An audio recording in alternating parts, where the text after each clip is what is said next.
देवराज सेव्यमान पावनाङ्घ्रिपङ्कजम्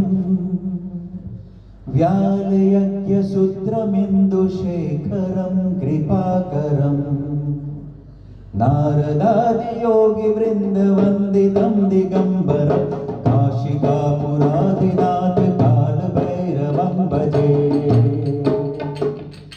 भानुकोटिभास्वरं भवाब्धितारकं परं नीलकण्ठनिप्सितार्थदायकं त्रिलोचनं कालकालमम्बुजाक्षमक्षशूलमक्षरं काशिकापुरादिनाथ कालभैरवं भजे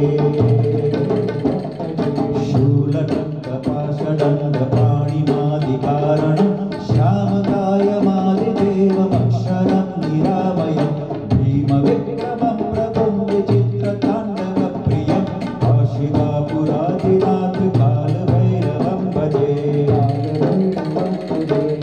विमुक्तिदायकं प्रशस्तचारुविग्रहं भक्तवत्सलं स्थिरं समस्तलोकविग्रहं दिग्वणं मनोज्ञहेमकिङ्किणीरसत्कटिं काशिकापुरादिनाथ कालभैरवं भजे धर्मसेतुपालकं स्वधर्ममार्गनाशनं धर्मपाशमोचकं सुसर्मदायकं विभुं श्रवणमाणशेषपाशशोभिताङ्गमण्डलं काशिकापुरादिनाथ कालभैरवं भजे रत्नपादुकाप्रभाभिरामपादयुग्मकं नित्यमद्वितीयमिष्टदैवतं निरञ्जनं मृत्युदर्पनाशनं करालनं श्रमोक्षणं काशिकापुरादिनाथ कालभैरवं भजे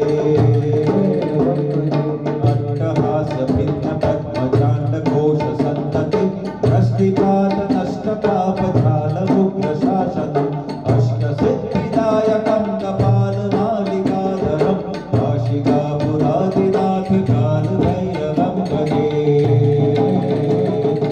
भूतसङ्गदायकं विशालकीर्तिदायकं काशीवासलोकपुण्यपापशोधकं विभुं नीतिमार्गकोविदं पुरातनं जगत्पतिं काशिकापुरादिनाथ कालभैरवं भजे कालभैरवाष्टकं पठन्ति ये मनोहरं ज्ञानमुक्तिसाधनं विचित्रपुण्यवर्धनं शोकमोहलोभजन्यकोपतापनाशनं ते प्रयान्ति कालभैरवाङ्घ्रिसन्निधिं ध्रुवं काशिकापुरादिनाथ कालभैरवं भजे काशिकापुरादिनाथ कालभैरवं भजे कालभैरवं भजे कालभैरवं भजे